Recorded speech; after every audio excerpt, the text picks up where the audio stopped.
Hello, my name is Avi Janik, and I'm here to talk about the verification phase of the Microsoft security development lifecycle.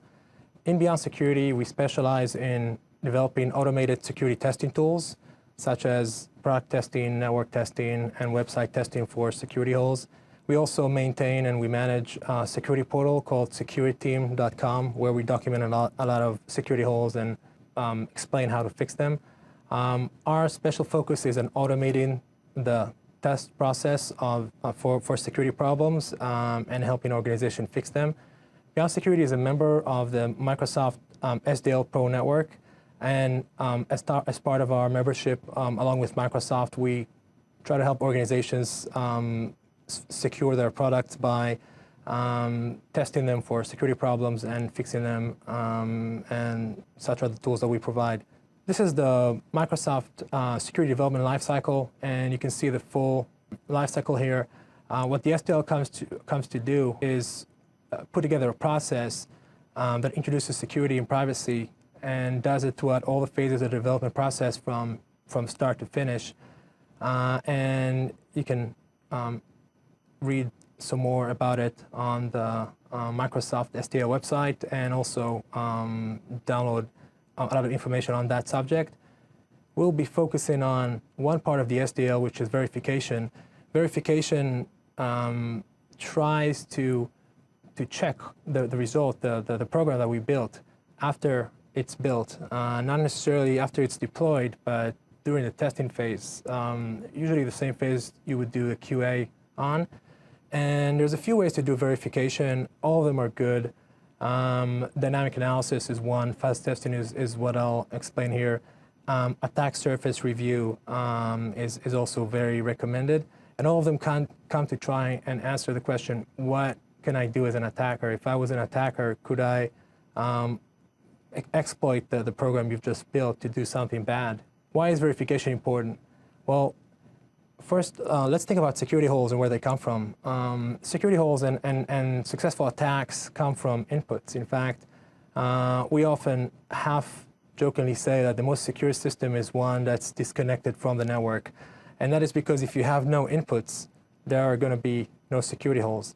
Of course, in practical sense, our programs need to be connected in order to be useful and have some input. So we can't really cut out the network line. Why are inputs the problem? Well, user input goes into the program. The programmer wrote some logic to handle that and generate an output and hopefully do something useful. What the attacker does is puts in unanticipated input, something that's malformed that the developer hasn't thought about, and using logic that, again, wasn't intended to be executed.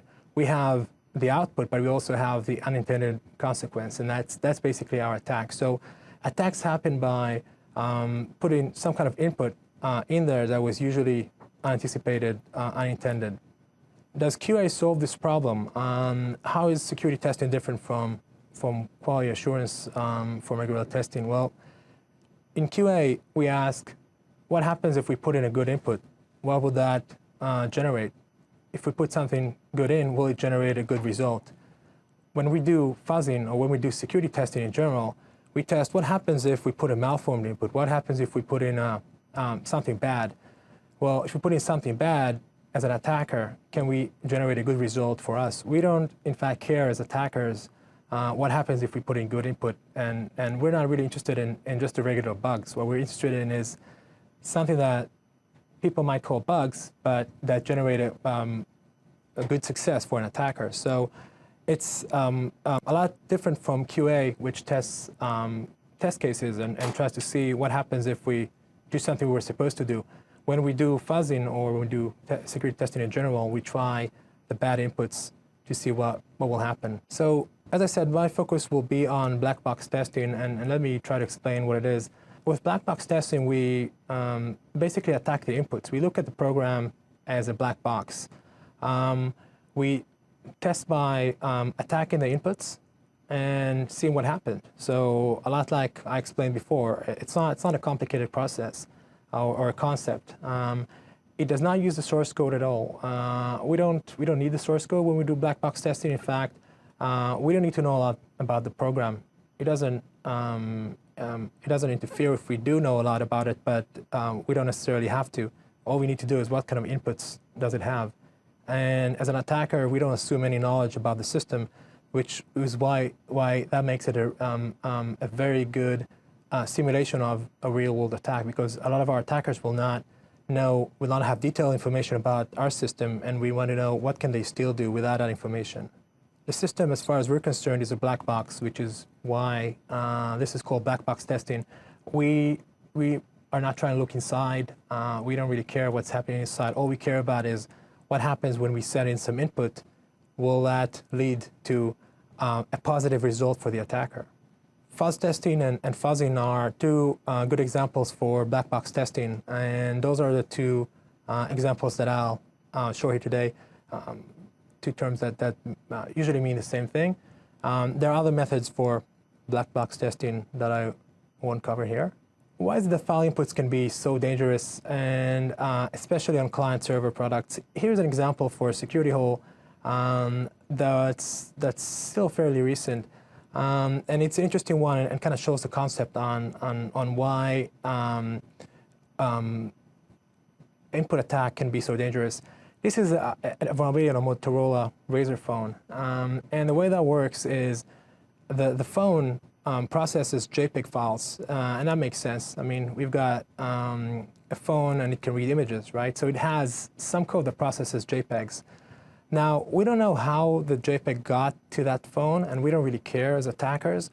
All we care is once we are able to get a malicious JPEG on that phone, we can execute code on that machine. So if you were, now think about deployment methods. I can send it, that image by email. I can put it on Facebook, have you download it.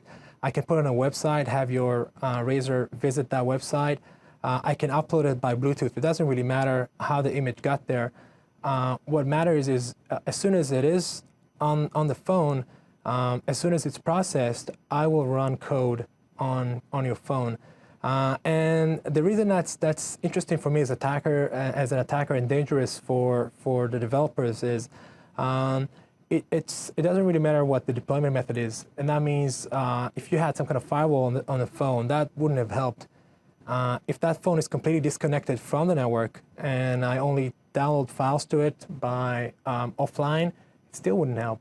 As long as that JPEG goes on the device in some way, I, as an attacker, have the ability to run code. Now, the implication on a lot of you are not going to develop operating system for phones, but you will have back-end systems, and those might process images, for example. So if you have a back-end system that processes JPEGs and your back-end system suffers from this exact vulnerability, I can attack it even though I don't have immediate access to your system. This is why file-based attacks are especially important, and why we say that inputs are basically the problem and not necessarily the way those inputs are delivered to your machine or your program. Let me show you a quick demonstration of how we do JPEG fuzzing. And remember, this if you were a phone OS developer, then you'd want to do this process to make sure that you're not vulnerable for the attack that I just described. But if you have any system that processes JPEGs on the back end or the front end, and it is your code that does it, the JPEG processing, you need to test that code because JPEG is a potential input for you. So let me show you how that's done. What we'll show here is demonstration on how to fuzz JPEG files. As I just showed, file-based attacks are pretty dangerous and are also very hard to test for. What we need to do to really test our application is to generate a lot of bad JPEG files and have it loaded.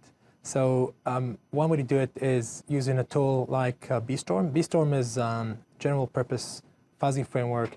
One of the things that it does really well is generate files from any format. Well, we'll do the testing in several parts. The first part will be generating a lot of JPEG files, putting them in certain directories. The second part will be opening our application, the application that we want to test. In this case, I'll be testing MS Paint. And as we load JPEGs into MS Paint, we'll have to monitor that application to see if we were successful in the attack. A good way to monitor will be to look for any memory exceptions, and I'll demonstrate all those things. So what I'll be doing here is I'll start a new project with BStorm. BStorm has a lot of protocols and file types to choose from. Well, as you can see, BStorm can do network fuzzing for network protocols on all levels, but we're more interested in the file fuzzing right now. So from the file formats that are available with BStorm, I will choose JPEGs. As I said, BStorm will generate those JPEGs first, and then the second phase will be to have our application load those JPEG files. So I will write to a certain output directory. There are some options that we can give BStorm. How to split the directories. We don't want all the files to be in a single directory, so we'll have sort of a hierarchy split into two hierarchical levels. Of course, the extension will be JPEG, and this will be where the JPEG files will be written into. Now, I want to monitor my application for exceptions. As I said, my monitor runs on the same computer, localhost, so we'll just put that. But I could be generating files on one computer and then running my application on another. That's especially important for client-server applications, and I will not start BStorm just yet. I will have it load up. Here's what the JPEG module looks like. What we've done here is basically took the JPEG file structure and defined it very, very well. So I've got all the different fields in the JPEG file, and I'm going to generate a lot of JPEG files with different values in those fields. Some of them will be values that are a little mutated, a little malformed.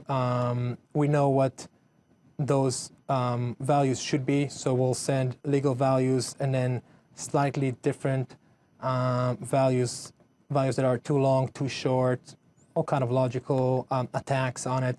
And we can do all that because we know what the JPEG file format looks like and what a good JPEG file is. In this case, we'll be generating just over 1.7 million different JPEG files. And needless to say, they'll be all bad JPEG files from our application perspective, which is exactly what we're trying to achieve. The positive side of this test is if we generate all these different JPEG files that are all badly formatted, and our application will load them all and just say that they're malformed, if we'll just see errors, that's actually a good thing. If we, instead of errors, see crashes or see our program misbehave, then we know we've got an issue with JPEGs. And the first thing that I'll do is just start this, and you'll see BStorm kick into action, generating. It's generated just over 500 combination sessions so far with just over 11,000 JPEG files, and you can see what it is we're testing, which segment of the JPEG module, and what it is we're fuzzing, what is the specific field we're trying to attack. I can see again the module browser. Let me pause this and just show you the files that were generated. I'm not going to generate all the 1.7 millions, but you can see all the different directories that were created. Each directory has a lot of JPEG files. All of them are, of course, all of them are malformed, and these are their names. So once I've generated all these, and you can see they're in different sizes, different kinds. All of them are bad. None of them are really interesting JPEGs. They're just meant to test my JPEG loading code. The next thing will be to run MS Paint on it. I can do it in any automated way that I like. A good way would be to have a script that just goes over all the directories and opens my application with them.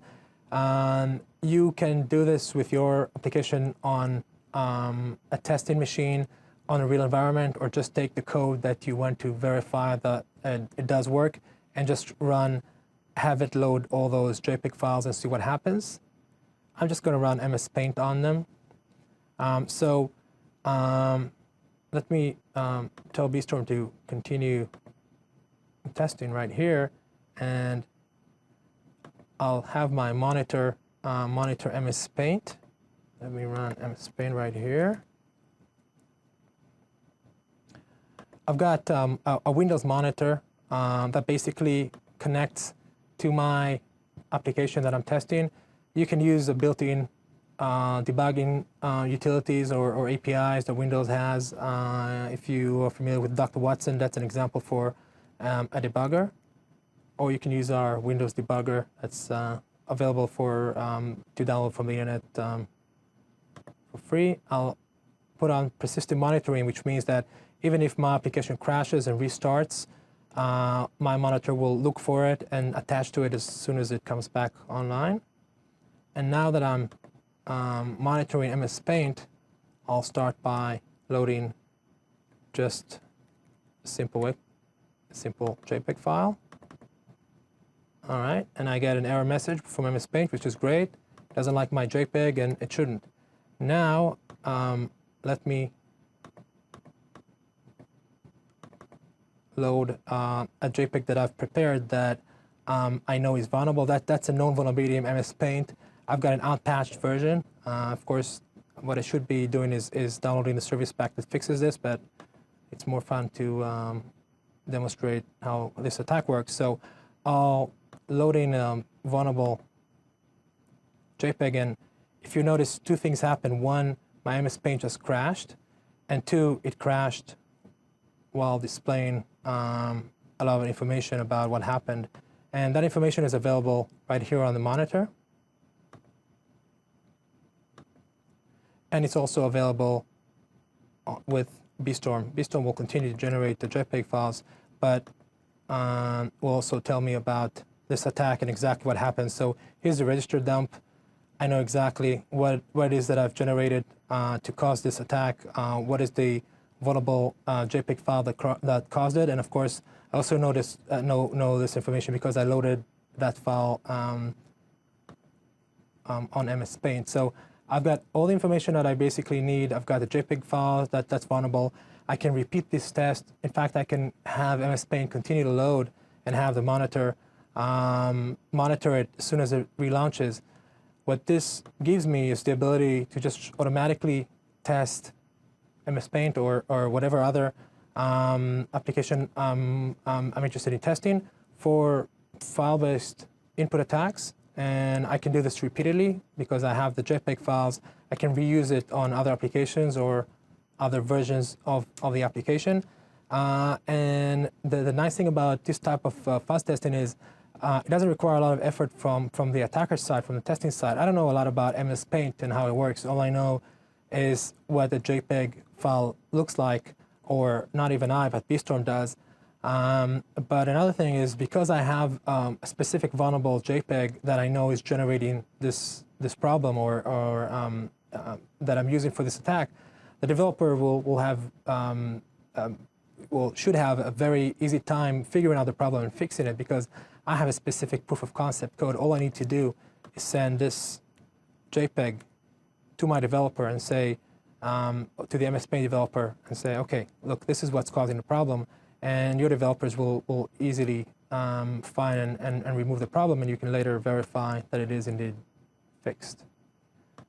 Running something like BStorm as part of the development lifecycle is not a complicated thing once you have it set up.